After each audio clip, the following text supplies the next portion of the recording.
What's up, guys? Welcome to episode 57 of the Yard Podcast. I'm your host, Randy. And I'm your host, Konu. And as always, we've got our producer, Ray, with us. Let's talk about the Dodgers, who have been really, really good. Before we get into that, though, I need you guys to do me a favor really quick. Go ahead, hit the follow, subscribe, whatever button it is that will help you guys follow along with us for the rest of the season. We have seen that we've got some new listeners on here, so we appreciate you guys, and we're excited to keep this going. It's a lot more fun when the Dodgers win, and that's exactly what they've been doing as of late. But before we get into just how good they've been, tonight's game, we've got the Dodgers versus the Astros in Houston. Kershaw versus Greinke on the mound. Kershaw actually made his MLB debut 13 years ago today, so let's bring in some good vibes for that guy and keep it going. He's had a hell of a career, and he's still got plenty of them left in him, as we've seen this year. Dodgers are currently 29-18 versus the Astros 26-21. In their last 10, they are 6-3, and the Dodgers' last 10, they are 9-1.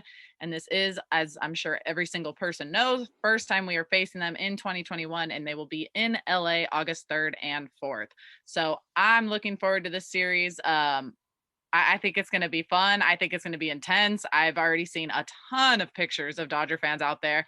So, you know what? Be loud, say what you want to say, do what you want to do, but more importantly, be safe because you are walking into someone else's territory, and we've seen plenty of how that could go. So just stay safe out there, Dodger fans, represent us, and bring us home a nice little 2-game series sweep. That would be awesome. Let's hope the Dodgers win because the Astros got swept by the Rangers, so they'll probably be a little pissed off. Yeah. And they probably will end up playing better. So, hopefully the Dodgers can right that. I mean, they played well against the Giants. I wasn't expecting them to. So, maybe things are looking up. Yeah, no, I don't think any of us, I don't think I actually put it on record, but you did. You said they wouldn't sweep. I didn't actually have any faith that they would sweep the Giants, just because even when the Giants suck, they play us really, really well. But they went in there and just like rolled, like there were a couple moments that were like, oh, Giants looking like a good team. But as the series finished itself out, the Dodgers just rolled right past them, and it was a ton of fun. But we'll get to those games in a second. Like I said, Dodgers absolutely killing it right now. 9-1 in their last 10. They're on a 7-game winning streak. They've won 11 of their last 12, and their second best run differential in baseball at plus 72 is only behind the Padres, who are at plus 73.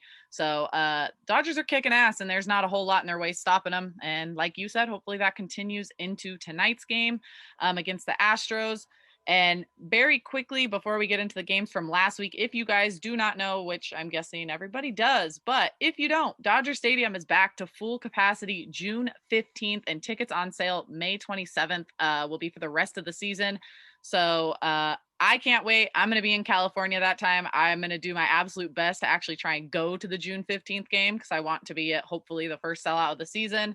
I'm fully vaccinated, and if I got to wear a mask, that's fine. I don't care. I'll wear a mask too, but I am absolutely looking forward to seeing 56,000 Dodger fans all Who do they play on that day? Again. It's the Phillies. Harper's coming to town. Okay. So it's weird because they play them like Monday, Tuesday, Wednesday, Thursday, and they're going full capacity like Wednesday's game. So I don't know if it's a California thing, but like I've noticed a lot of teams are going full capacity like in the middle of their series. No idea why. I don't know if it's state mandated or what, but I thought it's probably state mandated. Yeah. Go along with it. Yeah, because I think California is fully opening up like the 16th or something. So it makes sense. It's the 15th. Is it the 15th? Okay. Yeah, and so that's the Tuesday game. So they'll play one still limited capacity. They're going to play one at like 20, like 25, 30 capacity. And then the next day they're just like 100. I'm like, okay, there's a jump for you. But hey, it's been working so far, and our guys aren't getting sick, and I haven't heard about anything bad happening from Dodger games. So hey, it's just keep staying safe, wear your masks, get vaccinated, and I can't wait till October rolls around, because after last year, like our fan base got ripped off every fan base got ripped off when it came to the playoffs. So yeah, it's gonna be fun. But Dodger fans traveled well though. Yeah, they do. Yeah, and I have a feeling we're gonna see a whole lot of that tonight. I don't know what capacity is at Houston, but I expect there to be Texas. It's probably a lot. Yeah, I know the Rangers did 100% capacity and then pulled back. I don't know if they said screw it and open back up. Every time I watch one of their games, I find like 2 people wearing masks. So I would not be surprised if it's the opening day game was cringy. I'm not. Yeah, it was. Yeah. Like, Yeah. Texas Texas, so don't really. They're right up there with Florida. We don't have to get too much into them because I don't think any of us really care all that much. But Nah. To get into these games, Dodgers took on the D-backs last week. What'd you say? You said 6-3 on the homestand, and these guys just went freaking 8-1, just like blew right through everyone. Ton of fun. But that Tuesday, May 18th game, before the game, they actually placed Garrett Clevenger on the IL with elbow inflammation, and Alex Vesia was recalled. I was bummed about that, as I'm sure you were too, because Clevenger looked like maybe he was kind of starting to find it. He was striking guys out, didn't look horrible out there. So just another injury bug, but Vesia's gotten it done when he gets called up. So not the worst thing in the world. Those people in the bullpen scare me, and I'm sure we'll get into it later. But we absolutely will get into that later because they drive me nuts. I'm not gonna lie. Yeah, it's something else. It's those young guys. We'll definitely be talking about them because they had their moment in that Giants game where another big lead kind of got a little what are we doing here, guys? But also I just want to point out that it's actually my dad's fault because whenever he puts stuff out in the universe, it tends to happen. So when the Dodgers were up 10-0 after Lux's grand slam, he was like, the final score is going to be 11-8, and I was like, I can't stand you. And then all of a sudden it started going downhill, and I was like, I hope you know this is all your fault. Yeah, you're gonna have to tell your dad to chill out and just not talk during games if that's what's gonna happen. Because like I sat there with full confidence. I'm like, they're not blowing this, and then run by run, I'm like, holy shit, there's no way this is happening. And like all of a sudden, like they finally got out of it, and I was just like, oh, you guys are you're tough to ball watch. After ball. I was like, yeah, you guys can throw the ball over the plate. It's 11-0 or whatever it was, like 11-2 at the time. It's like just throw.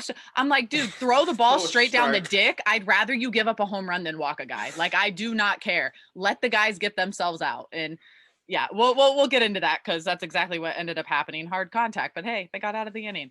But that Tuesday night game against the D-backs, we saw Urias on the mound versus Martin. Dodgers won 9-1.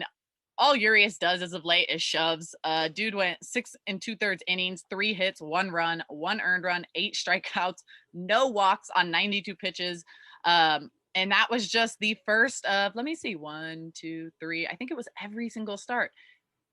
Yep, every single start this last week has been a quality start given from the starting rotation. So Urias got that one started with the D-backs.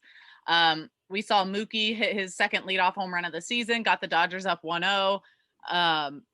Only run Urias gave up in that game was in the second inning when he hit someone and then gave out a 2-out double. Other than that, he was fantastic. Taylor keeps hitting his home runs, keeps doing his thing. Even with the sore wrist, he missed a game, comes back, sore wrist, no big deal. He'll hit a 2-run home run, puts the Dodgers on top. It was, to me, all around good game. 7th inning is when things got just absolutely blew open. We had the leadoff walk from Muncy, then bases ended up getting loaded. Pujols was hit on the elbow with a hit by pitch. Dodgers go up 4-1. Lux with his first grand slam of the week, because that man is just out here like swinging a fire bat right now. He hit that. So when everything was going on and they got the bases loaded and then there was slowly outs without runs scored, I was like, oh, we're doing this again. Like it kind of felt like the 14-4 run, a 15-5 run, or 5-15 run that they were on, where they were struggling to drive runners in. So I was like, oh, this isn't a good sign. Pujols gets hit, and I was like, well, at least they'll get one. At least we got a run. At least they got one. And then Lux was like, no, I got it. So it's funny enough because when he hit it, I was like, all right, cool. It's a double. Maybe we'll at least score 2. And then it kept going. And I was like, oh, that works better. Yeah, so it did. It just kept going. Like it was one of those home runs that you're like double, whatever, but 2 outs. I think you and I have talked about this every single time possible, which it's like, how can you not? There is not a better hitter on the Dodgers with 2 outs with runners in scoring position. Like, to put this into perspective, 18 at bats. That's not like a small sample size when you talk about 2 outs with runners in scoring position. And Lux is batting .444 with a 1,400 OPS. That is insane, with 16 RBIs. So even when he was struggling hitting, the only time he got hits were in those situations. 2 outs with runners in scoring position. Yeah, and when there weren't guys with runners in scoring position, he was still decent. Wasn't as good, but like the dude is clutch. And no matter what you want to say about the guy and how slow his season has been, it's not getting really much better than what he's done. He hit 179 in April and March. He's now hitting 324. Not on the season, but in May, he is hitting 324. And that's just insane to me because when you look at his batting average, it's 262 on the year. And it's like, that's how bad he was that first month of the season. But I think you and I, we kind of. Well, with how bad everybody's hitting, 262 is actually pretty decent at this point. Yeah, it is. But that's just how well he's done in May that the dude hit 179. Almost 100 points. Yeah. Almost 100 points. Like he's almost, in like 3 weeks into May, he's upped his batting average like basically 100 points. So it's insane. Dude just keeps mashing and I'm having a ton of fun watching. Guy's killing it. Guy is killing it. But you were talking about Urias, and I wanted to touch on him really fast. His last 3 starts have really been excellent. Over the last 3 starts, his ERA has been 1.87 with 24 strikeouts in 19 2/3 innings.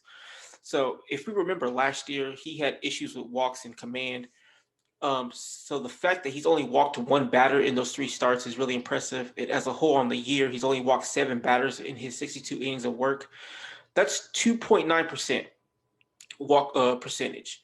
That's by far the lowest of his career. And his strikeout rate is at 29%, which is also the highest of his career. So if he can continue to pitch even remotely close to what he's doing the last 3 or 4 starts, he's finally showing us why he's been so highly regarded since he was 16.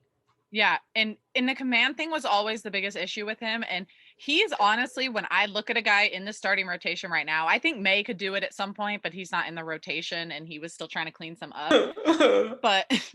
But if there's a guy that's still heartbreaking. But if there's a guy in the starting rotation that might throw a no-hitter or perfect game for the Dodgers this year, it very well might be Urias. I think Bauer could be capable of it if the dude doesn't throw 126 pitches in 6 innings. Just a thought there, maybe. But Urias, in my mind, like watching what he did in Sunday's game where he was perfect through 5,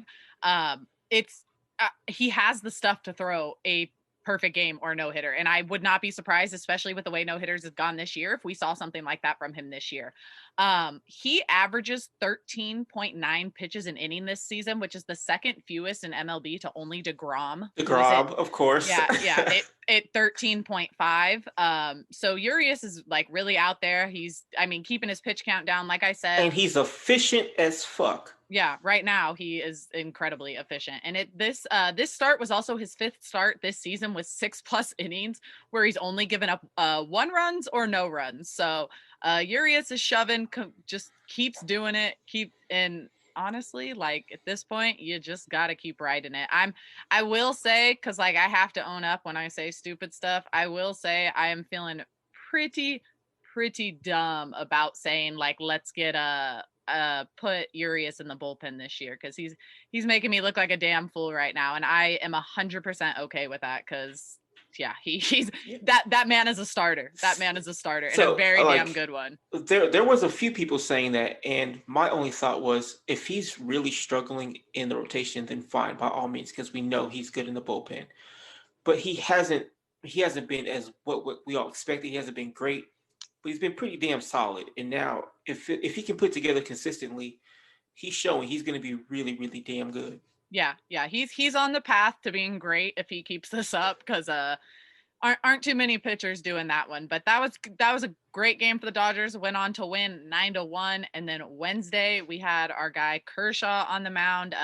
Yet another quality start for the Dodgers. Kershaw went 6 innings pitched, 2 hits, 2 runs, 2 earned, 1 walk, 8 strikeouts, gave up 1 home run, and he did that on 83 pitches. So again, pretty efficient. Another quality start.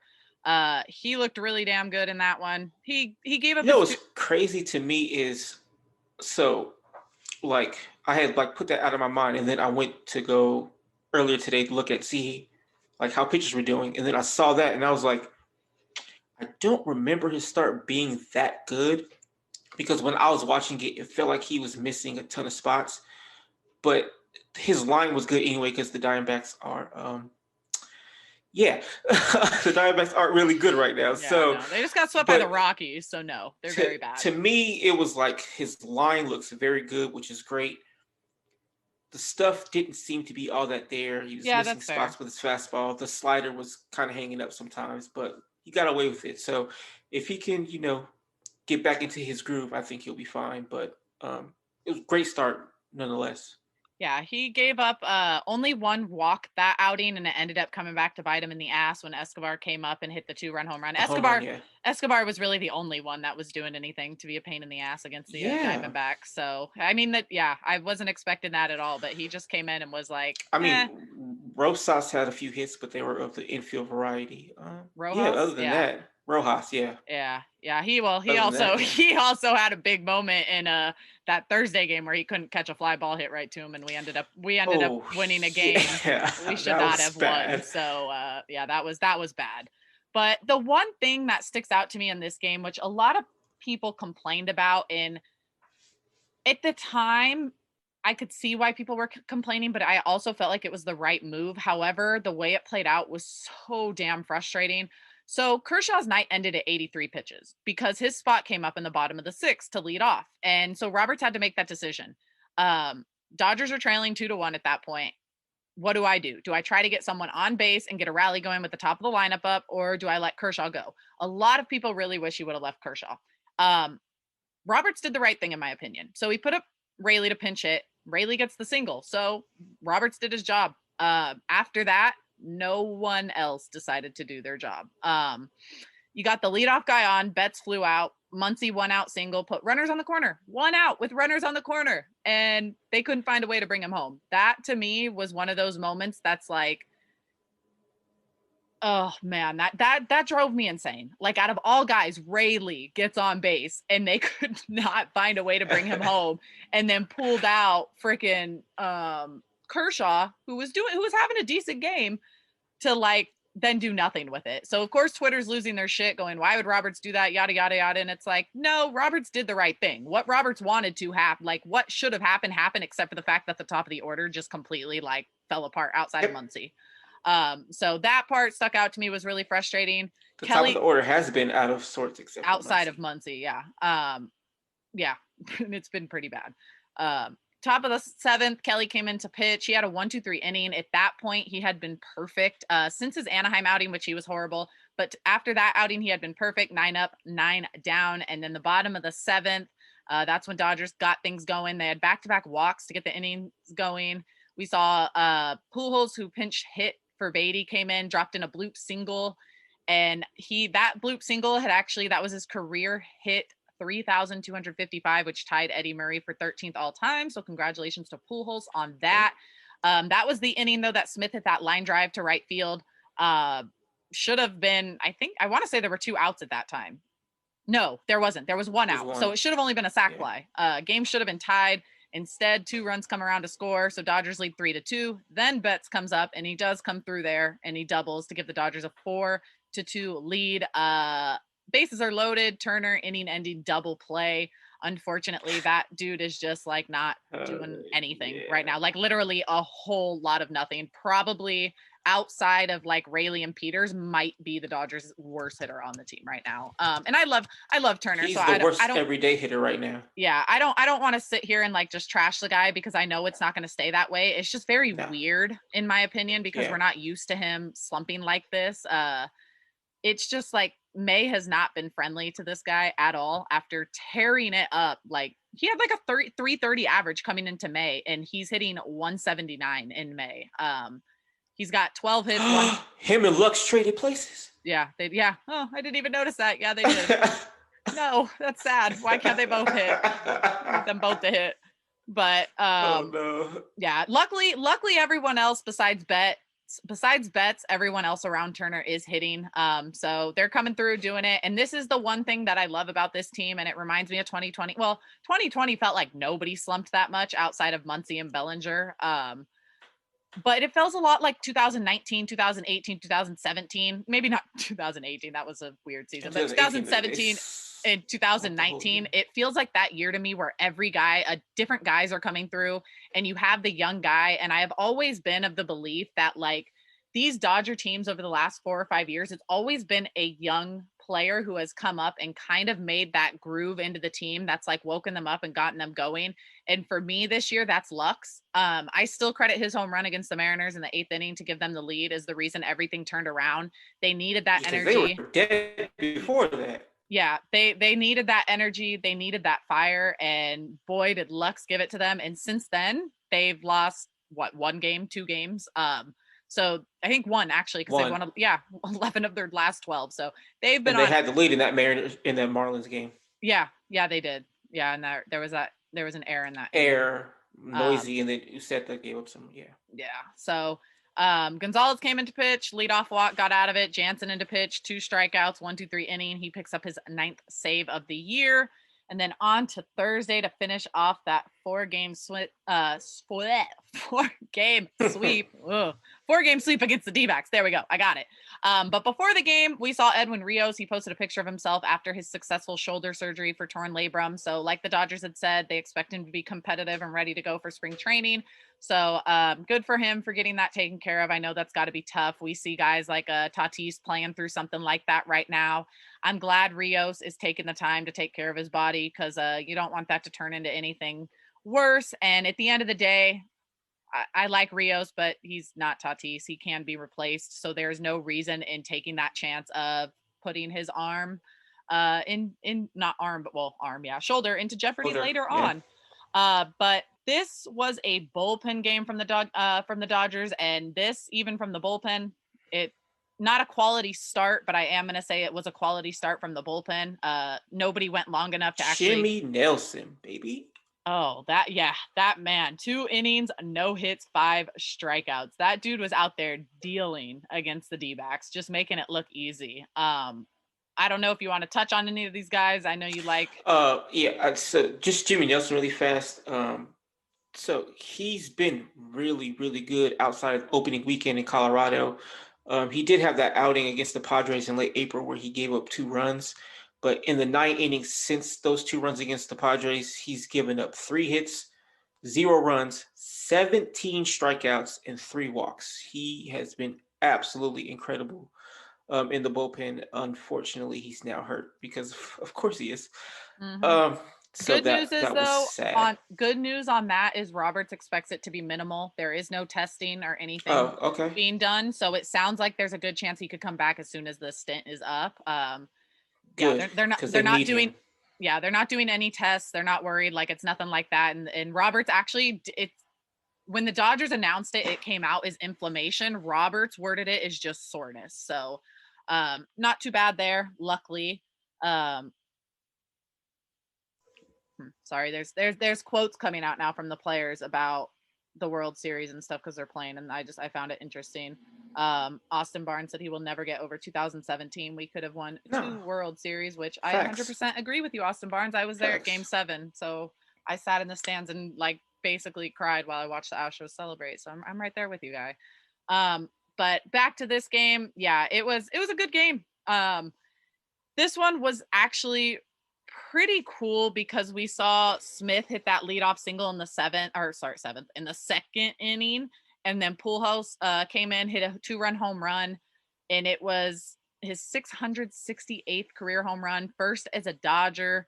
Dodgers took up a 2-0 lead, and I just want to say shout out to the Angels for paying Pujols $29 million to hit bombs for us.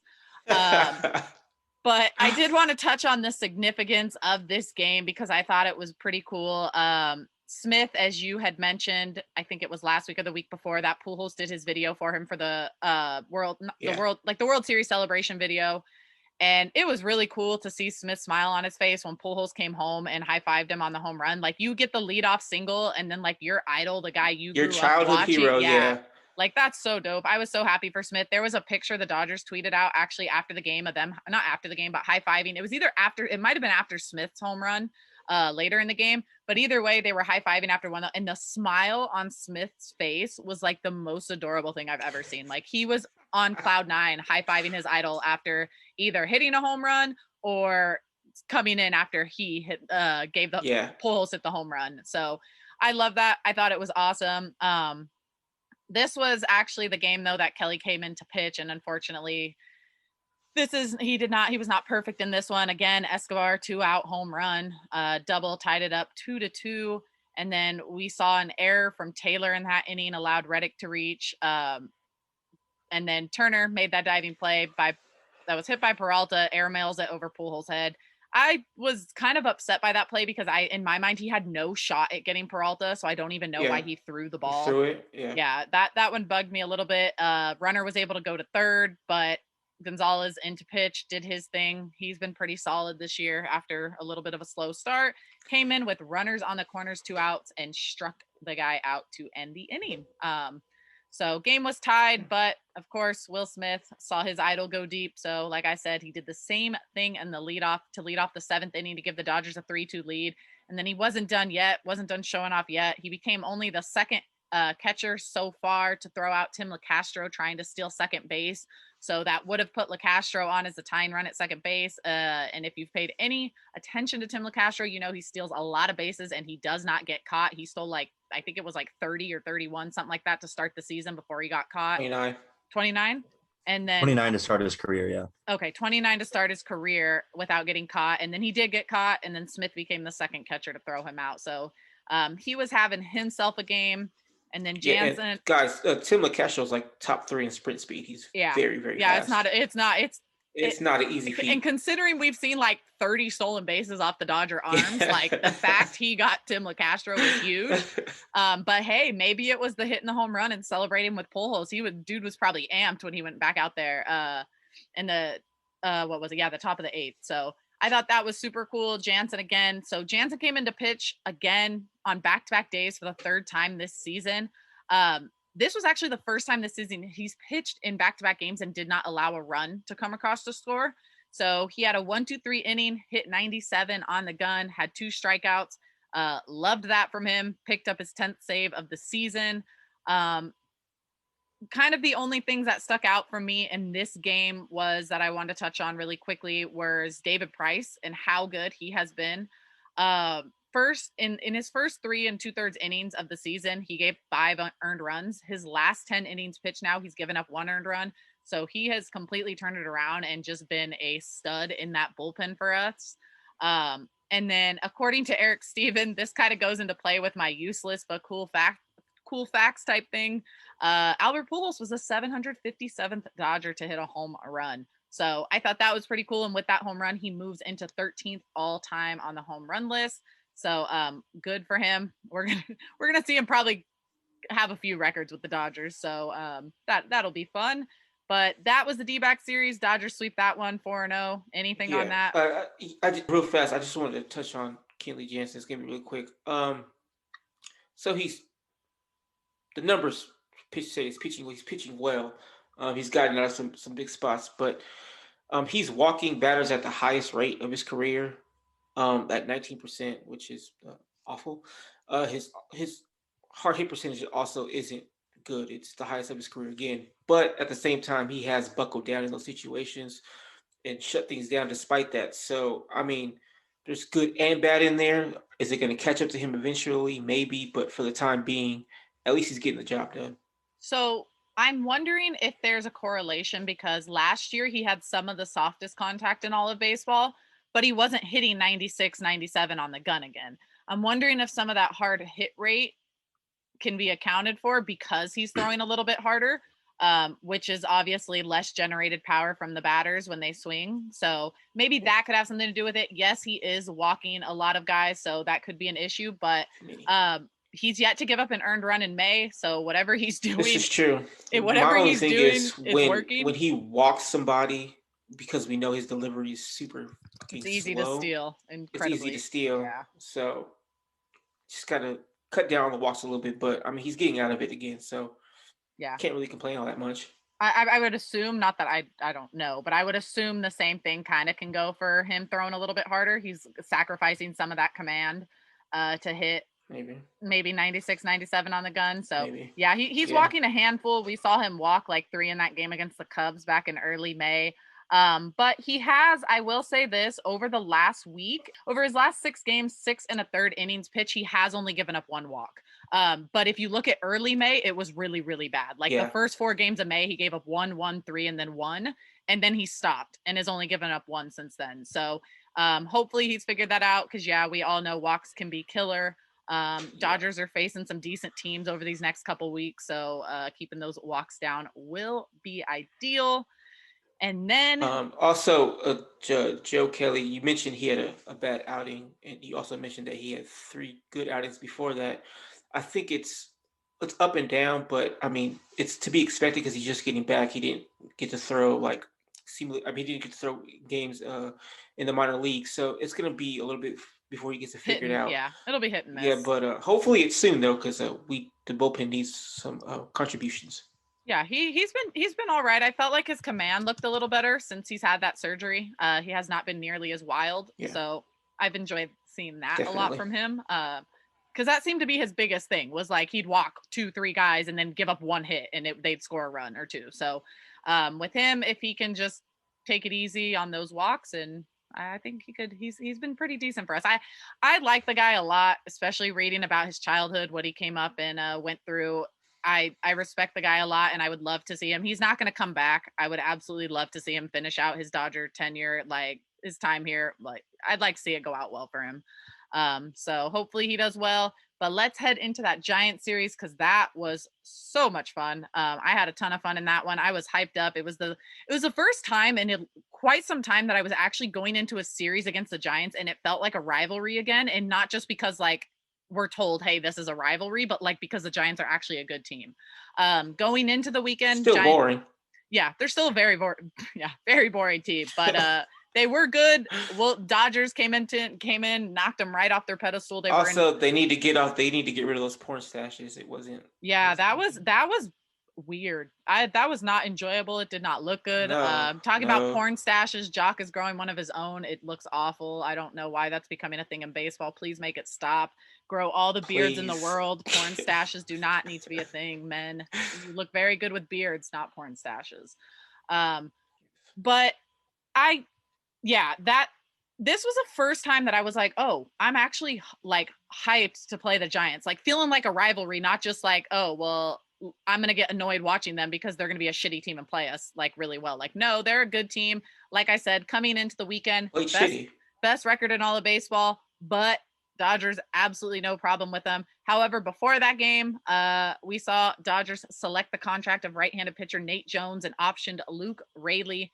And they DFA'd Travis Blankenhorn, who we only had for like maybe a week or so, and he was actually claimed by the Mariners. Future Dodgers in shambles. Yeah, unfortunately, but he's like, yeah, that dude's probably looking at everything right now, trying to figure that they've done a lot of these, a lot of they've had a few DFAs, a lot of options, and a lot of like random pickups.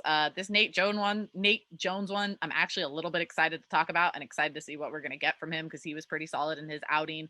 But we'll start with Bauer, who insane for some reason, like I said, threw 126 pitches in 6 1/3, 2 hits, 1 run, no earned, 4 walks, 11 strikeouts. I want to say this is 1 less pitch than his career high, but again, another quality start for the Dodgers. I just want to say this really quickly about Bauer. I enjoy watching him pitch. I think he's really good, but like, my God, is he just not efficient at all? And it just absolutely kills me. Like, we are averaging with this man 20 pitches an inning, right? In this game, at least. And it frustrates me because I feel like I said earlier, he could be a guy that could throw a no-hitter. I don't necessarily know if he would throw a perfect game. I could see him throwing a no-hitter, but like, I think this dude cares a ton about the strikeouts, and like that's his focus for the first 4 or 5 innings. And then once he realizes his pitch count is getting back up, that's when he kind of pitches more to contact, which I get if your stuff isn't the greatest in the world, which his stuff, I mean, it is when you got the sticky stuff and the highest. I think he's got the highest, or his rotation on his fastball, I think, is the most in baseball. But yes, he doesn't have high velocity stuff like that. But I showed you that freaking pitching ninja video today that they did, like the overlay of the way that his pitches run into each other. Like, I think he said it might've been a 2-seamer and I don't know. He throws quite a handful of things, but it was like a slider and a 2-seamer, changeup, whatever. But they crossed paths. Like, they looked like the same exact pitch until the last second. And I don't understand how there are people that can put a bat like that is basically smaller than the ball. That's exactly contact. So like it is. That's it blows what my I mind. was saying. When you showed me that, I was like, I need for everybody who was like, oh, why can't this hitter hit the ball? Or why can't they do that? I need everybody to watch the video. I mean, not everybody has Bauer stuff, but watch the video and see how difficult it is to hit that. It's not easy at all. But yeah, Bauer is very inefficient. But Robert said he was going to pitch like 110 plus pitches anyway. And he's been doing that for like 5 starts. So my only thing is, so yes, he does focus too much on the strikeouts, and he does have a lot of movement. And like with the pitching ninja video, there's a lot of movement on his pitches. It's a gift and a curse. Like he gets a ton of swings and misses, but he's also out of the zone quite a bit. So therein lies where the inefficiency is. So I don't know. Watching him throw 126 pitches wasn't all that surprising. I kind of felt like he was. And he even had 2 or 3 innings where he threw like 11 to 13 or 14 pitches. Yeah. So if he can find the balance of pitching to contact while still trying to get his strikeouts, he's going to be more efficient, and he'll be able to throw his 100 pitches, which he clearly likes doing. He'll throw his 110 pitches, 115 pitches, but this time instead of going 6 1/3, he'll go a complete 7 or maybe 7 1/3 or something like that. Yeah, I'm 100% convinced at this point the Dodgers are just like, yo, this dude will come back next year because he's not going to opt out of 40 million no matter what happens. I don't think there's any way he opts out of that. I'm 100% convinced he opts out the 3rd year. So I think the Dodgers are just like, this dude's arm in the future is not our problem. We are absolutely getting that 40 million out of him and pitching him until like his arm falls off.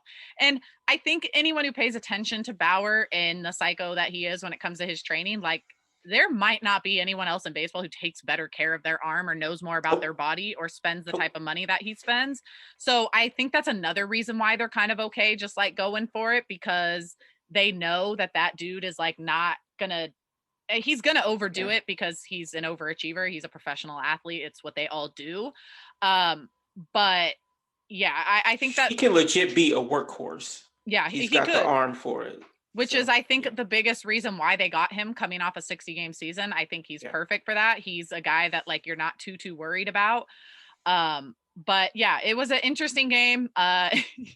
He trolled the hell out of the Giants fans when he came off the stadium, and I loved it. It reminded me of like seeing the videos of Tommy Lasorda, like asking, like when he would walk through Candlestick and they'd boo him.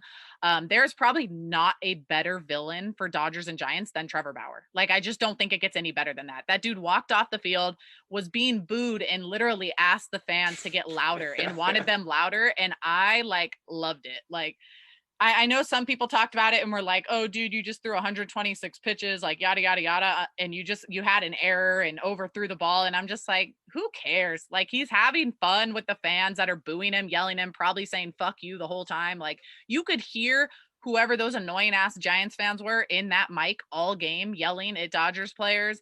I'm pretty sure one of them told Lux he sucked before he hit the grand slam. Grand slam, yeah.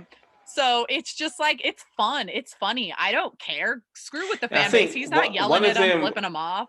One of them had said something about Jansen's heart, and I was just like, hey, bro, chill out. You're doing too much now. Yeah, no. See that's the stuff that like will push it for me at a game. Like, I'm all for other fans like talking. Yeah, if you want to say, oh, you suck, fun, by all means, have a blast. But once you start getting into personal things, I know. That's you're lucky. I would have been kicked out because I would have punched. That's usually when that's usually when things get out of control at games like that, is when people start making it personal. That stuff drives me insane. I remember I went to Giants in 2019 and was sitting next to some guy and his friend, and one of the friends was a Dodger fan, and he could tell like me and my friend were getting so pissed by the constant chirping that he's like, bro, just move me seats, like let me sit next to the Dodger fans, because like you're kind of pushing it and you're gonna like get us into some shit here. And I was like, thank you, because I paid $300 for these tickets, and like your friend had me so close to like losing my shit. You know what's weird is I've been to a lot of games at San Francisco or whatever it's called, their stadium. I hate the stadium. Anyway, I've been to a lot of games there. Never had any issues. Everybody's actually been very cordial. They're having fun, whether the Giants are winning or losing. They haven't really been talking all that. So, that's interesting, because I've never had like, I don't want to say positive because like I don't mind it. I thought it was hilarious, but I've never had like a time in Oracle, which I think I've only been Oracle, yes, yeah, 2 or 3 games now. But last time when I was up there, 2019, me and my friend were taking pictures in front of AT&T, I think at the time. And like we were taking our picture, like throwing up the LA in front of the stadium. And literally, I'm not even kidding. Within a span of 5 minutes, we had 3 cars drive by, yell, fuck you, fuck the Dodgers, and flipped us off just standing outside the stadium, like not even wearing Dodger gear yet, because we had literally just gotten there. And we hadn't even gotten to our hotel yet to change. Because everybody's usually so nice to me. They'd be like, Yeah. "Oh, okay, so are you from LA?" Would you have conversations? They're like, "Oh, what are you getting to eat?" Blah blah blah, and it's just Yeah. like normal things. And I'm like, I really want to hate you guys, but you're making it really hard right now. I showed up. I will admit, I actually did go to a trip back in 2017, 2016 with Pantone and got like over the board drunk and like walked through that stadium, like just talking mad shit to all the to all the Giants fans. And it's like I wasn't making it personal, but I was just like, you know what? We're here. There's so many Dodger fans. Like I don't care. The one I'm gonna thing have a I good will say time. is I do enjoy being able to walk around the whole stadium. Yeah. Hey, It's you kind can of do that at so. Dodger Stadium now. I did it. It's pretty awesome. It's pretty cool. Oh, I have to try that. Yeah, it's part of the new updates. It's actually pretty sweet. But yeah, no, I've never had a good experience. The very first experience I have of Dodgers Giants, which I don't know if I've ever said this on the podcast, but my dad took me and my brother, I was maybe 10, 8, 9, 10, took us to the second game of the season against the against the Giants, and took me and like my 6-year-old brother, and we all sat in left field pavilion. And it's like the most Dodgers memory I have, because like fans were going at it, and all of a sudden LAPD comes up to arrest a Dodger fan. This woman stands up. They're like, okay, put your hands behind your back. She goes, okay, 1 minute, chugs her beer, and then puts her hands behind her back to get arrested at the game. And it was like the most Dodger Stadium left field pavilion experience ever. Hell yeah. And it's the one that I will never, it's the one like experience I will never forget. And I will forever appreciate my dad for like taking us into left field pavilion and not caring how intense it was. Cause like it's our stadium. Like at the end of the day, it's Dodger Stadium. As long as you're safe, like you're going to be okay. And my other one is I went to spring training, 12 years old, was wearing a Dodgers jersey, and we went to this Giants stadium because the Dodgers were still in Florida at this time. So we'd go out and see like the Angels, other teams in Arizona. I was wearing a Dodger jersey. I'm not even kidding. A grown ass man in probably his 30s or 40s came up and yelled at me for wearing a Dodgers jersey at 12 years old. Like that's all I've ever experienced with that rivalry. And so like I absolutely go to Oracle like ready to yell at people about like the Dodgers and Giants because it's all I know. But I love it. Baseball's better when your rivals are good, and it makes it more fun. But back to this game, because I don't want to just keep talking about us, but back to this game. In the top of the third, only Dodgers run of the game came when Betts doubled, and then Taylor brought him home again. Was maybe still dealing with that wrist. Doesn't matter. He hits a home run, his 6th one of the year. It was 107 miles per hour.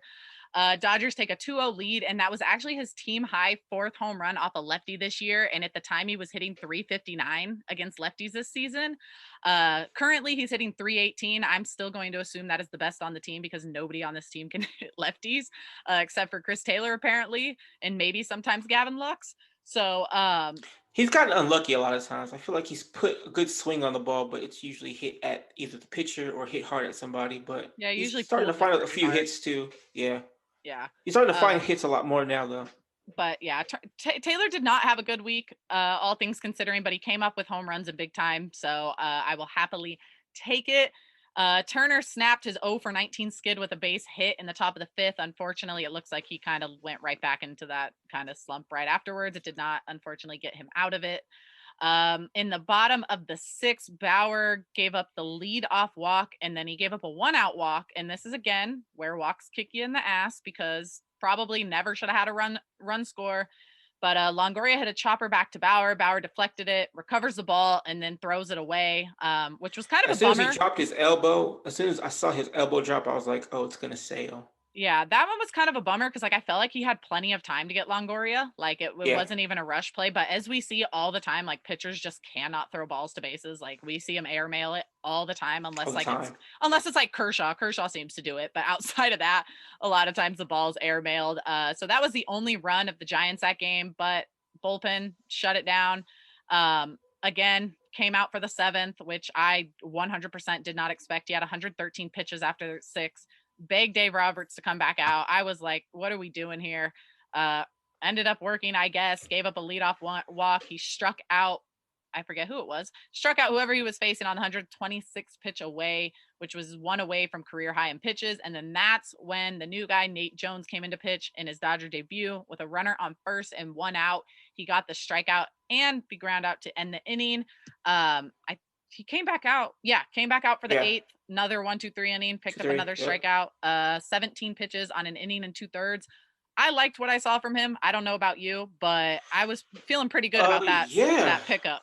He was throwing so he usually does like a 2-seamer, but he was throwing the 4-seamer a lot more.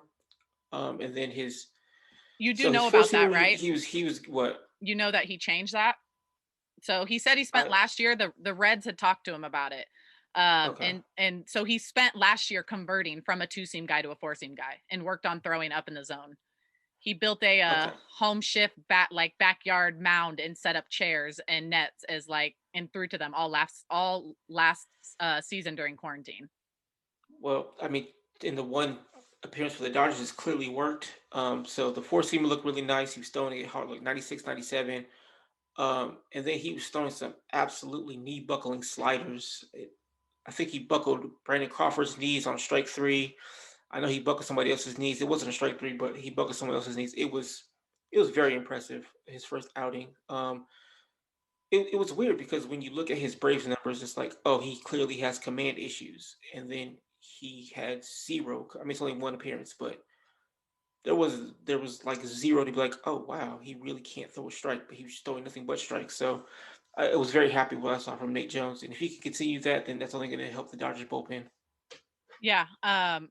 Yeah, I liked it. We'll see what happens with it.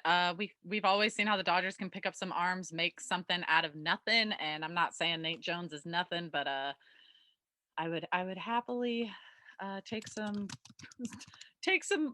better bullpen arms because yeah, we're about to talk about those guys in one more game about how that bullpen's been a little stressful. But moving on to Saturday and Walker Buehler's start. Before we talk about Walker Buehler, just need to bring up old friend Scott Kazmir was on the mound for the Giants, and that was weird as hell because that was his first start since 2016 with the Dodgers. I will say I kind of expected him to come out and do really well against us because why wouldn't he? He's hasn't played in so many years, and those are the kind of guys that the Dodgers don't seem to do too well against. But Buehler, my guy, shutting it down. Fantastic outing, 7 innings pitched, 6 hits, 1 run, 1 earned, 1 walk, 5 strikeouts, and 105 pitches, which is a season high. Another quality start for the Dodgers. And this was the 10th time this year a Dodger pitcher went 7 innings while allowing 1 or no runs in a game, which leads MLB. So there was some questions coming into this season about who the best starting rotation in baseball would be, and a lot of people wanted to talk about those Padres, but we lost Dustin May at the end of April, and this starting rotation has been nothing but freaking fantastic. Max, sorry to cut you off, but I saw Bellinger hit another home run. I think he's ready. I'm ready to get this going. Let's go. Yeah, Bellinger's ready. We're all ready. Bring him back because we don't have freaking Pollock. We don't have McKinstry, so we need to get some of those guys back out there in the outfield, please. But top of the first, Muncy got it going. Nobody been hotter in baseball. 2-out solo shot to give the Dodgers a 1-0 lead. It was his 9th home run of the year, and it was actually his 3rd career splash hit, which is pretty crazy to think about because he's only played the Giants maybe at Oracle maybe 30 times, if that, 30-40 times, and he's tied for the most splash hits by an opposing player. So shout out to Max Muncy. I have a feeling he will break that before his time is up. So Barnes did his thing. Kazmir kept it close, only gave up the run, but Barnes came in. Shout out to Eric Karros, who was talking about Austin Barnes not hitting a home run. And Austin Barnes was like, I got you, bro. Yeah, Austin Barnes had been showing off that warning track power the week before against the Marlins. I think he had a couple doubles that were off the warning track, and then he came out and he had that 1-out solo shot, put the Dodgers up 2-0, and then pretty uneventful until the 7th inning. Letter came around. Lux leadoff base hit. Beatty brought him home with an RBI double. Dodgers take a 3-0 lead, and then DJ Peters coming up with a 1-out RBI base hit for his first multi-hit game of the day. Bottom of the 7th. Only time we saw the Giants score a run was when Buehler gave up a leadoff double, Longoria bloop single. That was a little bit weird because that bloop single from Longoria dropped in between 3 different Dodgers. And then that weak base hit from Dickerson got the Giants on the board. So I think it was like a combined expected batting average of like .090 between Longoria and Dickerson's hit. And of course they both dropped in, but didn't matter. Buehler was on it, shoving it, and only gave up 1 run over 7. Top of the 8th, Dodgers put up a couple more insurance runs when Turner reached second on an error to lead off the inning. Muncy single, Pujols RBI base hit, and then Barnes lays down a squeeze bunt like he did in the World Series, get that home run, and then lay down that squeeze bunt, show him that you've got some versatility there, Barnes. That man can lay down a beautiful bunt. But his squeeze bunt put the Dodgers up 6-1, and that was all they would need. Luckily, because Vesia came in to pitch, walked, and then gave up a 2-run home run to friggin' Buster Posey. But Dodgers went on to win 6-3. So that's all that mattered. Vesia has been pretty good. That one was kind of a bummer to see from him, but hey, Posey's been pretty hot this year. So we shall let him have it. And then Giants. I mean, so as anybody knows me knows, I don't follow Giants. I don't pay attention to them at all. Even when they're playing the Dodgers, I don't care about them. So when I was watching the game, and I think it was Brandon Crawford came up and they showed his stats and it said 11 home runs, I was like, what in the world? Oh, it's all the old guys are doing it for the Giants. How does Brandon Crawford have 11 home runs? I don't know. I wish I could answer, but I can't. They're all hitting. It's very weird. They're the oldest average team in MLB. But their old guys are showing up. Apparently Posey only starts like 1 every 3 games, and that's what's kept him healthy and like hitting bombs and stuff. So they're figuring it out. I'm waiting to see if the Dodgers broke the them. thing is, even when Posey was healthy and younger, he was a really good hitter. Even when Brandon Crawford was younger, he wasn't necessarily a great hitter. He's always been really good defensively. Offensively, he's been So that was a little surprising to me. Yeah, I was surprised when I saw like what they were doing, but I think Crawford had 2 of those home runs like the game before against the Reds. Like I think they scored like 19 runs against the Reds before they played us, and there's probably some stat padding going on in that game. But no, they've been hitting for the most part, so I won't take that away from them. But yeah, they're a decent team, but I would not be surprised if the Dodgers broke them, and they've got a ton of rentals, so I wouldn't be surprised if Farhan is out there selling off the team before the end of the season. So we'll see what happens there, but let's go into Sunday's game, finishing off that sweep with no one other than Julio Urias on the mound versus Disclafani, however you say. That's Sclafani. Sclafani, even though okay, then it's Sclafani, yeah. Is it? Okay, I must have spelled it wrong then. Anyways, Disclafani. Dodgers go on to win that one. Wasn't even close, but before the game, they recalled right-handed pitcher Phil Bickford from OKC and placed Nelson on the 10-day IL with forearm inflammation, retroactive to May 21st. As I mentioned earlier, Nelson is not expected to be on the NL or the IL stint for very long. Robert said there were no tests needed. Betts was also scratched from the lineup right before this game due to left shoulder soreness. And apparently he's been getting treatment for it for over the last week. Understandably so. He did not want to create any excuses for his struggles, but I think it is fair to say when your lead shoulder is killing you, there's not going to be a ton of power in the swing. So let's hope he's healthy. They took him out of the game, which would give him, was he out of the lineup on Saturday too? Yeah. So that's 3 days off he would get with the off day yesterday. The hope is that he will be back in the lineup tonight. I have not seen anything released for the lineup tonight, so I do not know quite yet if he is in there. Hopefully he is, but Urias, we will get into him because I don't know how you can't after that start. Final line, 6 innings pitched, 3 hits, 2 runs, 2 earned, 0 walks, 10 strikeouts, and 89 pitches. So that is 18 strikeouts and no walks over this last week of games for him. He could have easily kept going, but understandably so, the Dodgers were up by so many runs. There was no reason to keep him in that game. Get some bullpen arms in there, which was almost a disaster. But yeah, another quality start for the Dodgers, which now leads MLB with 29 quality starts. And we are 47 games into the season. That is insane. Only 18 of their starts has starting pitchers not gone 6 innings or they gave up more than 3 earned runs. That blows my mind. The offense had absolutely no problem getting going in this one. We had runners at, I think it was and third. Second and third. Sasugo are Sasugo RBI base hit, put the Dodgers up 1-0, and then Julio Urias, who was having himself a day, came out and had his first career extra base hit with a 2-out, 2-run double, 104.4 miles per hour off the bat. So Urias was helping himself out at the plate and killing it on the mound. Dodgers were up 3-0, and then they kept it going in the top of the third when Beatty had an RBI base hit, then Taylor RBI base hit, and they intentionally walked Peters to load the bases for Urias, who had an RBI infield base hit because he hit the ball so damn hard, and the first baseman, all he could do was block it and keep the ball in the infield. So Urias puts them up 6-0, collects his first multi-hit game in his career, and then Lux says, fuck this, I'm ending the game right now, and hits a 2-out grand slam. Second of the week. Dodgers up 10-0. It was only the third inning against arguably the Giants' best starting pitcher in their rotation. And the Dodgers made it look easy. Like, if there was a game that their starting pitchers should have given us a fit, probably should have been this one. Muncy, solo home run, just keeps freaking hitting. Like I said, nobody hotter right now than that guy. His solo home run, 10th of the year, puts the Dodgers up 11-0.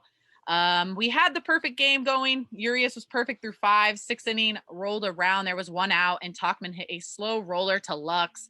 Few people blaming Lux. I'm going to tell you right now, I cannot stand for any Lux blame, guys. Not going to happen. Not on my watch. However, especially when the umpire missed that third check swing call to Tauchman. And not to mention, Corey Seager does not make that play that Lux didn't make, nor does Corey Seager make that diving play the inning before.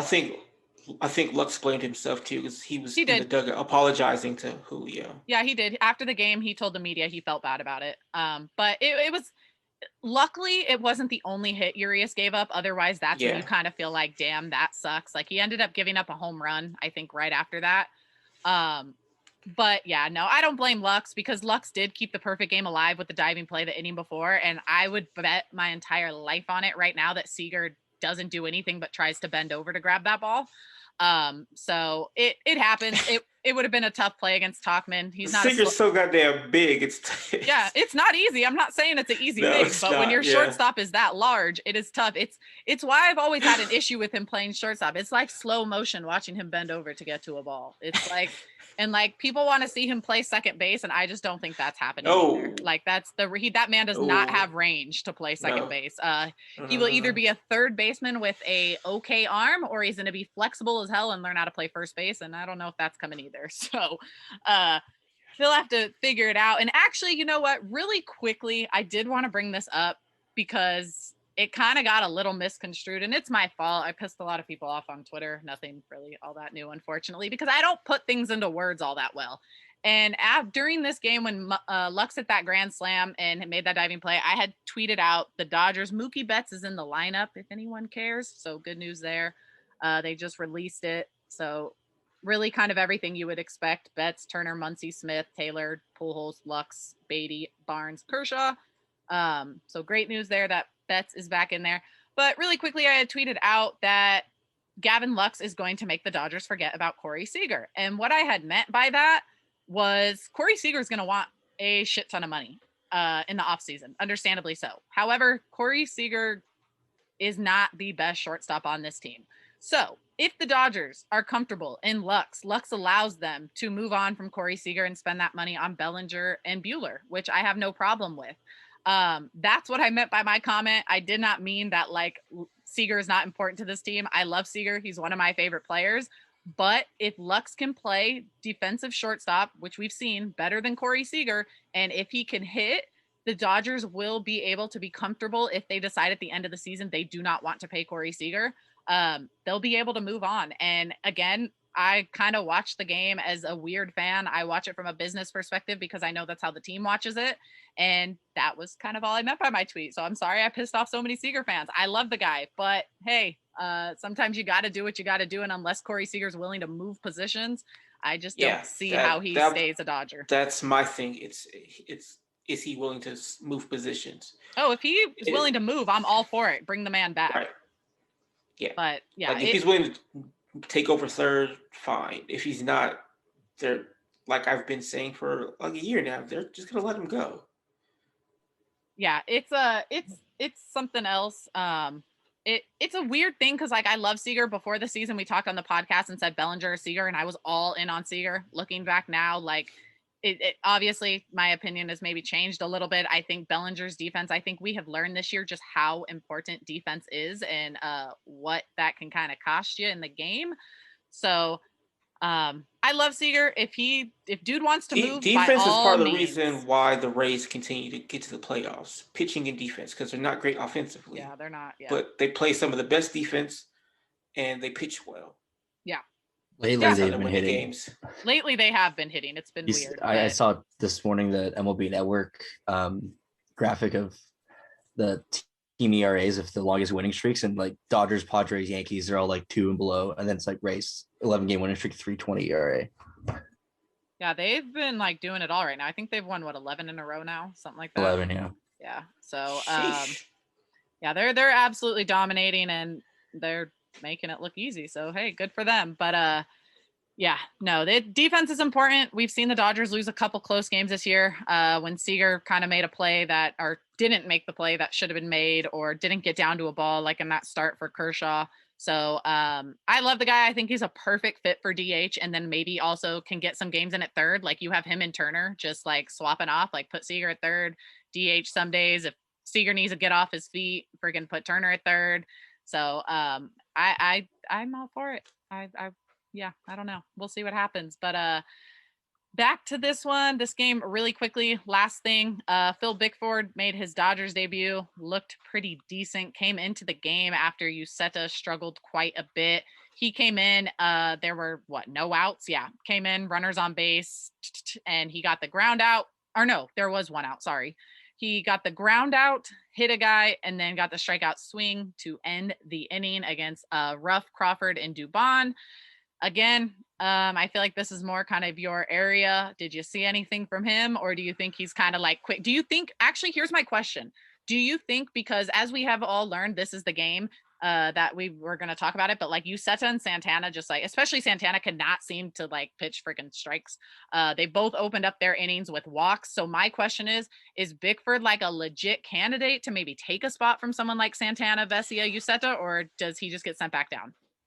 I think he's probably going to end up just being sent back down, but not because he's probably not ready, but they want to probably work on him in the minor leagues a little more, tweak a few things, because what I saw in the game, he has a really nasty slider. Now it's about like commanding it, because he was throwing it, but it wasn't anywhere near the plate, but it had like really great movement on it. So if they can tweak some things in his mechanics and get him to be more over the plate, or at least close to the plate, I think he could be a solid option. But for right now, he's probably just going to end up being sent back down just so they can fix a few more things.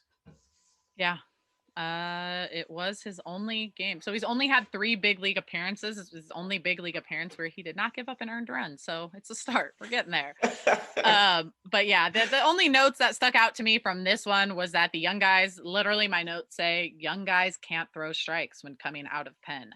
And that is very annoying to me because when you were up, what was it, like 11-2, 11-3, yeah, whatever it was at that point, like throw the ball down the middle, let the guys get themselves out like Santana finally did.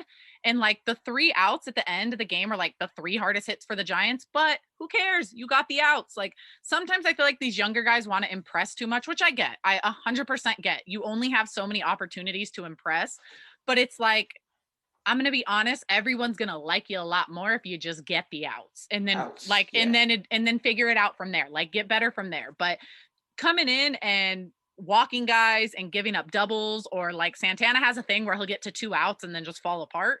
Yeah, that's not going to really do much. And it's been really frustrating to watch. And I like Santana. And I thought after spring training, like maybe we were going to see something from him, but he just has not really. He's had moments. He's like the guy. He's like the guy I want on the mound when like I want the team to like start a brawl like we saw in San Diego. Like I want him on the mound if we're like trying to start a fight with someone, because that dude doesn't look like he's not stepping down from anyone. He was really ready to get thrown out of the game that day he hit Mateo. Luckily Muncy like ran in and pushed him back and was like, yo bro, this ain't worth it right now. But yeah, well the young guys out of the pen need to get it going. That was the thing that drives me nuts about the young players, is them not throwing the ball over the plate. Like they come in and then they're trying to be like Blake fucking Snell and nibble at the corners. Throw the ball over the plate. Yeah. It's 11-0, 11-2, whatever the case, 11-2. There's a big enough lead.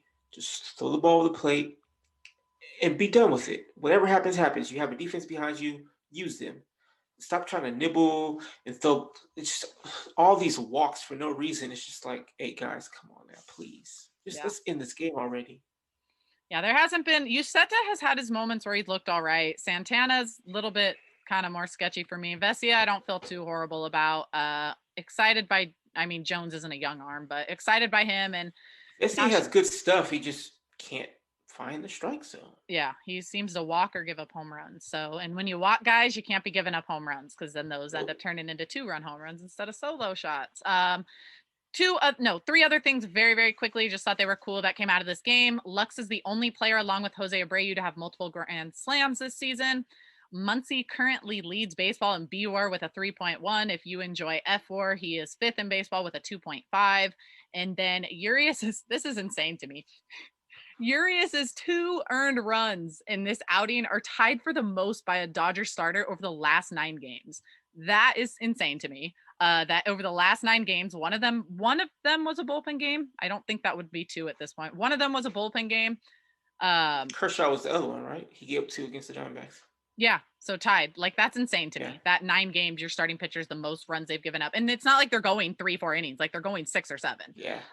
And to give you guys an idea, over the last 9 games, that's 49 and 2/3 innings pitched. So almost 50 innings pitched with a 1.0 ERA over that span.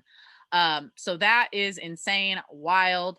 But now that we finished talking about the games, I want to run down on some, because a few weeks ago I said that these players were going to get hot, and they've done just that. So I wanted to run them down real fast.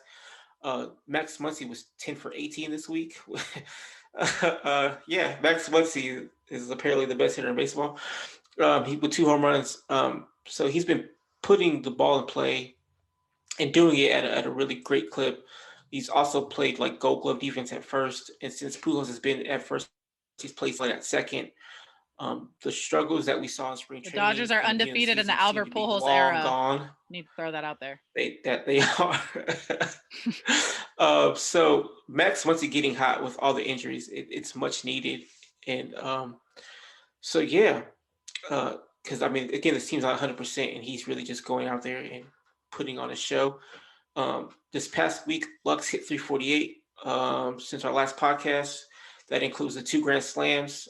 He's definitely picking up the loss on offense for Corey Seager. The production doesn't need to be this good until Seager returns, but if he can do somewhat what he's been doing, it would be a huge help. In May, he's hitting 324 with an OPS close to 900. That would definitely do. And as a quote-unquote Lex truther, this has been extremely fun to watch. Will Smith, the last one, has caught fire as well. Over the last week, he's 7 for 16. That's a 438 clip. He's had really good at-bats. As you mentioned earlier, he even threw out Tim LeCastro, who's top 3 in sprint speed. He had a long stretch that was really rough, but he's really stepped up during the Dodgers' tough time with injuries. So like I mentioned 2 weeks ago, I said these players would get hot, and they've done that. It's been 11-1. Was not expecting 11-1, but we'll definitely take the 11-1. So Smith picked a really good time to catch fire. Yeah, he did. He's swinging the bat well. He's playing some good freaking defense. He's getting his framing down. So again, making me look pretty stupid, and I'm pretty happy about it.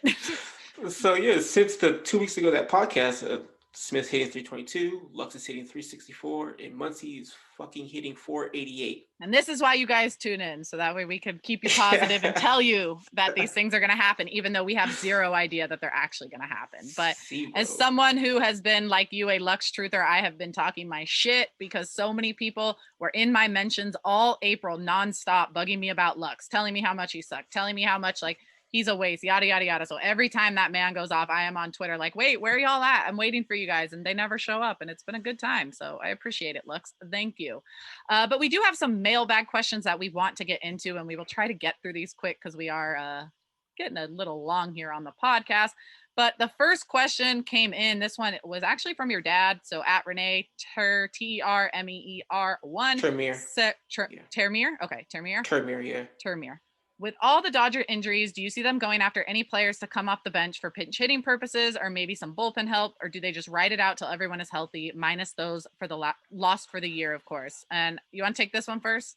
Yeah. So they've already addressed the pinch hitting duties with Pujols and Susugo, and then like once Bellinger and McKinstry are back, McKinstry's another bat off the bench, and then you can now add Taylor, Lux, and Pollock can be bench bats on any given day as well. So I think the bench bats are pretty much done. As far as the bullpen goes, honestly, I do expect some trades. We know Gosling's coming back, but he'll be in the rotation.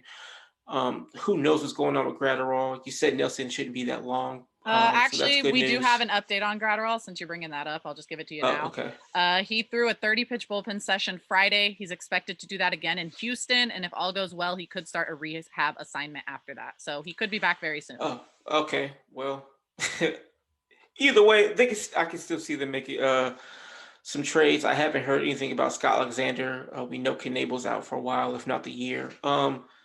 So the bullpen could definitely be upgraded, but they need to figure out who's going to be available. So it's going to be a little bit before we figure that one out, at least. Yeah, that's where I was at. Bullpen is inevitable. When it comes to the bench, I don't think a move necessarily needs to be made because once you bring back Bellinger, McKinstry, Pollock, and Seager, that puts Taylor, Beatty, McKinstry, Pujols, and Sasugo all as bench players, and that's pretty decent in my mind. When it comes to the bullpen, I do think they could at least use a piece. Not exactly where I'm at with that, but I will say this is a closer, so I don't know if they would want to go that route. Plus, he's kind of owed a decent amount of money. But Craig Kimbrell has been pretty damn good this year, and the Cubs, though, themselves have also turned it around. So I could see them going into sell mode if they aren't doing great come the deadline. And he's someone I'm kind of interested in. Maybe he's got a vesting club option in 2022 for $16 million.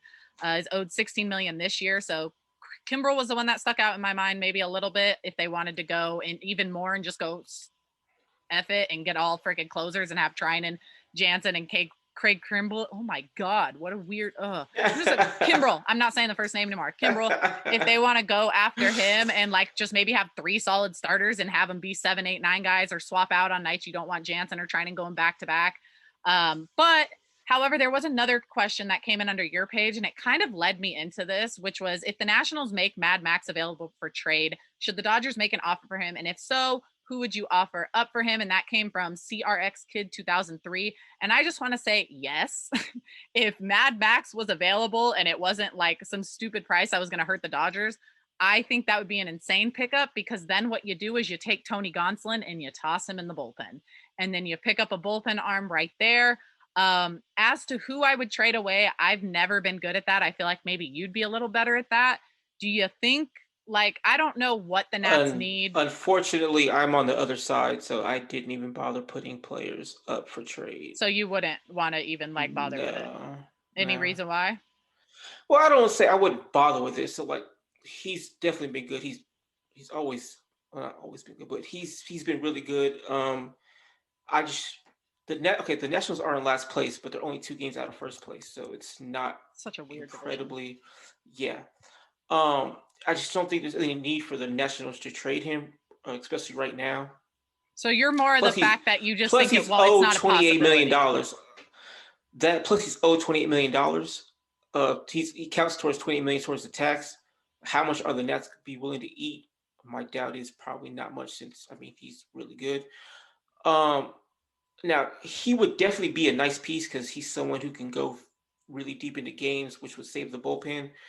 I don't see the Dodgers making that move at all. Plus, since again he's good, it's probably going to cost a decent amount, despite him only having 1 year left on his contract. I just don't think it'll be worth it because he's only going to be like a half-year rental, and I'm not willing to give up some top-ish prospects for someone who's a year rental. I guess that's what it comes down to for me. Is it would be who is it worth? Like, I don't want to give up a top tier, but I almost feel like you have to. Unless you take on all the money and maybe send over like someone who could be almost big league ready. But again, I don't really know right now who you send. Like, we're not going to obviously send Beatty over there, and you can't send Edwin Rios. But yeah, no, I think that's where it has to lie, is who would be traded. The Dodgers aren't likely to resign him because they have other Yeah, priorities no, for probably their not. money. So yeah, I just I thought of don't him think it'd be like worth it. I just thought of losing May, like what Scherzer could mean come October, and pushing Gonsolin out It of would like be absolutely disgusting. like you'd have freaking Urias pitching out of like the fifth spot, which Fifth is spot, yes. stupid and insane to think about. But yeah, no, that but I liked it. We appreciate that question. And then this one came from Cubby Duke Ford, who started with probably a dumb question, which like that's fine. We don't care. All questions are good questions. We'll take them and we'll answer them. But do you guys think that at some point Lux will become shortstop and Seager moved when he returns? And I think that I'm assuming we're on the same page and we really don't have to get much into it. But Seager's taking back that shortstop spot when he gets back. It is his position. They're not set up. They're not going to move him to third, nor can they. I think if there was a DH, maybe it's some type of discussion that could be had, because you could say, hey, Lux is defensively the better option for us right now, Seager. We'll still get you in there. But I think it's fair to say the way the NL is, when Seager comes back, Lux goes to second and Seager gets his shortstop job back. That's exactly where I was at with it. I would prefer Lux play short, but then you have to move Seager. Yeah. And then what you do is Seager, Turner, and then you end up in positions like we were with Jock playing first base, and that was a disaster. So we don't want to do that all over again. So you also don't want to piss Seager off with a couple months left of the season and say, hey, you're moving. Again, I prefer Lux at short. Despite some shortcomings, he provides more range and higher upside defensively. But it's Seager's position. After the season, though, it's a different question because he's a free agent, and yeah. Yeah, I think after the season we'll be seeing things a little bit different. Last question.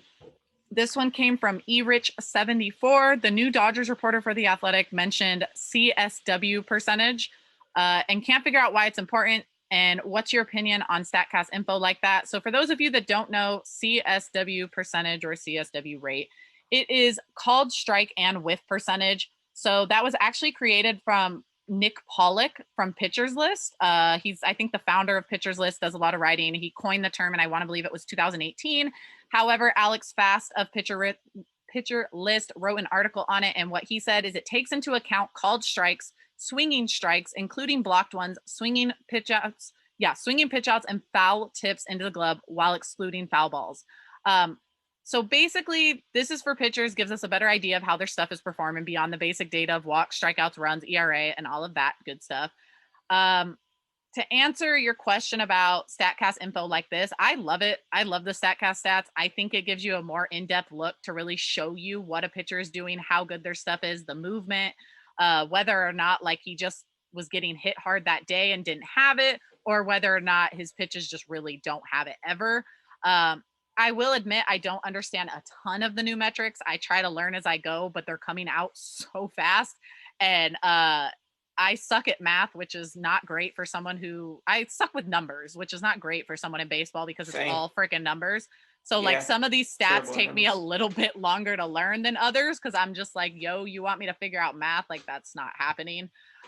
So this is another one of the new ones. I don't want to say it actually came into play until 2020 or so, like really, really into play that reporters and stuff were using it. But I love stats like this. I just think it's better than a basic stat line, whether it's for a hitter. I love hard hit rate. I love barrels. I love all that stuff. Baseball Savant is one of my favorite websites to just sit on and play on for this exact reason. I don't know if you had anything to add on to that, but I'm assuming you feel most of the same to some extent. Yeah. I think sometimes it can be overwhelming. It's definitely overwhelming. So yeah, this was just showing how effective a pitcher is. So with like StatCast things, I don't really look into it too much, but I'll look at how it's calculated just to go over like some basic things for the most part. I trust my eyes and what I see, and I know when a player's coming out of it or when they're really struggling. But like you mentioned, it goes in depth, so it gives you a lot of context to a lot of things, and so it does serve a purpose. So like people. But so like at the same time, people do put a little too much stock into those things, like with exit velocity and barrels and stuff.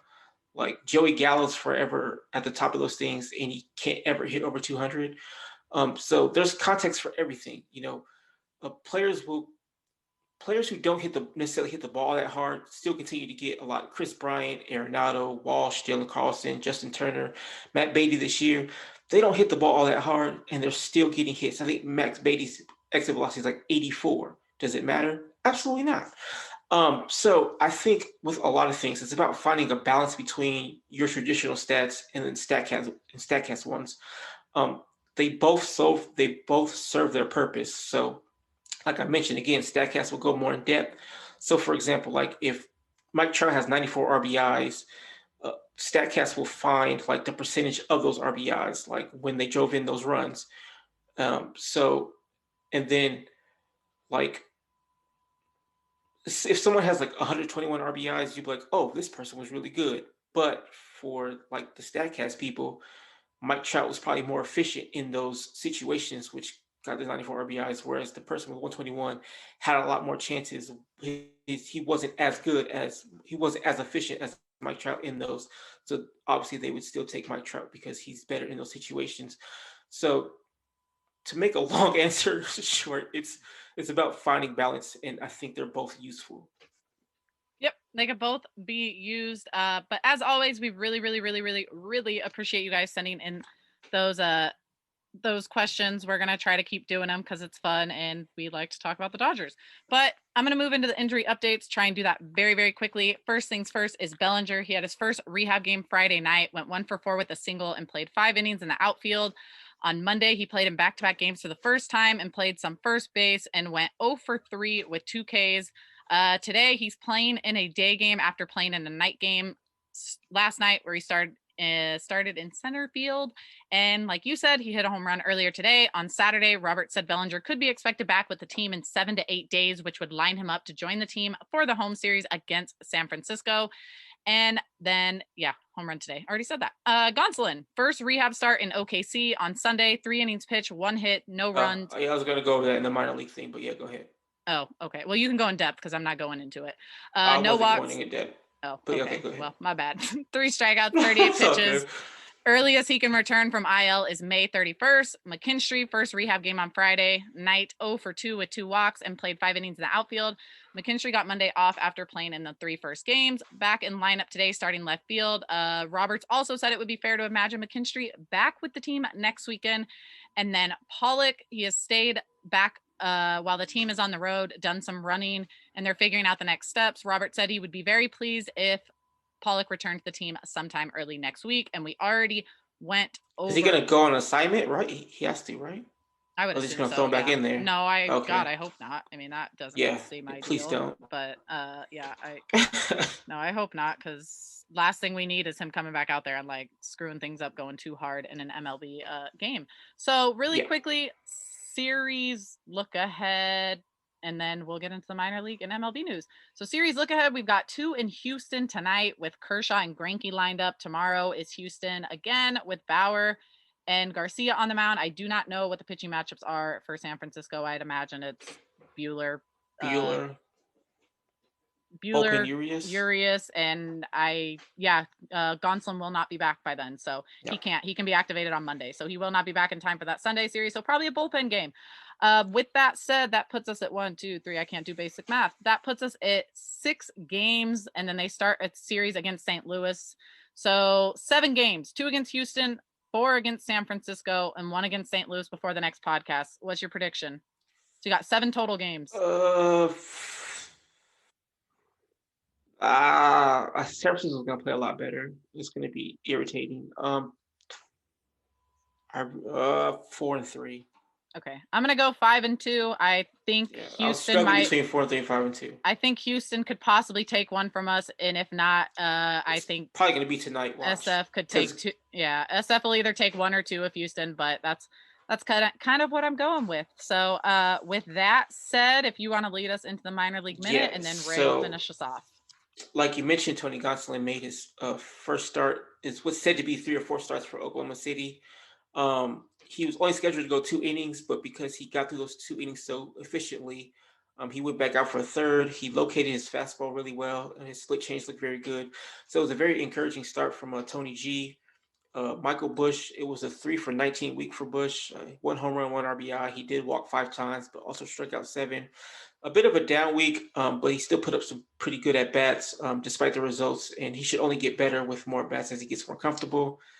First time mentioning him, Jacob Amaya is also a top 10 prospect, I believe. He had 2 hits and 26 at bats, so not great for Maya. He hasn't been good to start the year. He's hitting 186 with the OPS of 650, so not great. Ryan Pepio pitched another 4-inning game. I think the Dodgers are limiting their pitchers because there was no season last year. But in 4 innings, he gave up no runs, 1 hit, and struck out 3. So he's looked really good to start the year. His ERA is like 1.5 in his 4 games. So it's a 4-8 to 16 innings. That's pretty good. Clayton Beater had a rough outing, unfortunately. He only got 1 out in an inning. He gave up a hit, an earned run. He also walked 2, no strikeouts. He reached his pitch limit, so he was taken out. A bit of a rough outing, but before that, his prior 3 or 4 outings, he had been nails. So hopefully it's just a little hiccup and he's back on it the next time out. Yep. So that's it on your minor league news. And then Ray, if you want to Also, finish. Bobby Miller didn't pitch because he's being Is that they're slow really playing his arm? Yeah. Slow playing, yeah. All right, cool. Ray, you want to finish this off? Yeah, quick injury news. Mike Trout, we mentioned last week, had a right calf strain. It is much worse than the one that he had a couple years ago. He is going to miss 6 to 8 weeks with that. But another superstar is on his way back. Yeah. Jacob deGrom will return tonight, Tuesday, against the Rockies, but the Mets just keep having a ton of injuries. Pete Alonso has a hand sprain. He's in the IL.